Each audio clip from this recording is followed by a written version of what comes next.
Hi, welcome to Cybrosys. In today's video, we will discuss about the updates of Odoo 18.1, and we have a new feature in sign module, that is we can easily copy paste the fields in a sign.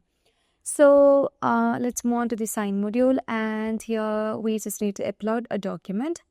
Let's upload a document from here, which is bank statement, and I'm going to choose a field from here. Let's say date, and I'll be placing it over here, and let me open it. And here I just want to make a copy of this field and paste it somewhere.